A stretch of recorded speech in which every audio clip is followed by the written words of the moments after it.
À l'extérieur des murailles de Pompéi, une autre équipe explore le sous-sol. L'archéologue Luana Toniolo a participé à l'enlèvement de 6 mètres de sédiments volcaniques pour mettre au jour une petite pièce située dans une très grande maison. C'est notre toute dernière découverte. Nous sommes encore en train d'y travailler. C'est vraiment passionnant. Chaque jour, on découvre quelque chose de nouveau.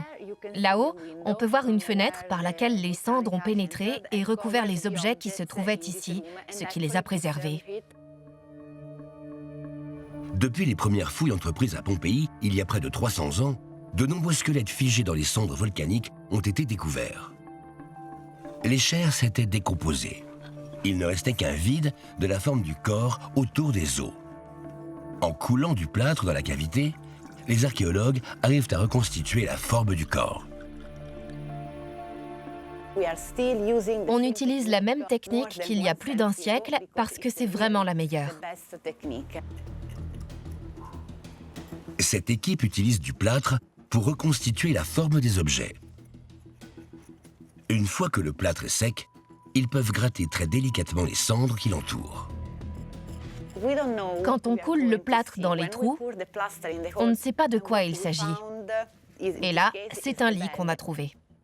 Pas seulement un lit, mais 3 lits complets avec leur couverture, plus des petits meubles et des récipients. Il y a 3 lits en bois très basiques. On peut voir qu'ils étaient faits avec des morceaux de bois placés à la verticale. 3 personnes partageaient cette petite pièce. La simplicité du mobilier et la petite fenêtre suggèrent qu'ils étaient d'une grande pauvreté. Ils dormaient et se reposaient dans cette pièce. Mais ils y gardaient aussi des provisions, comme l'indiquent ces récipients utilisés à l'époque romaine pour conserver la nourriture, le vin et les olives. Et il y a dans cette pièce un autre élément très important.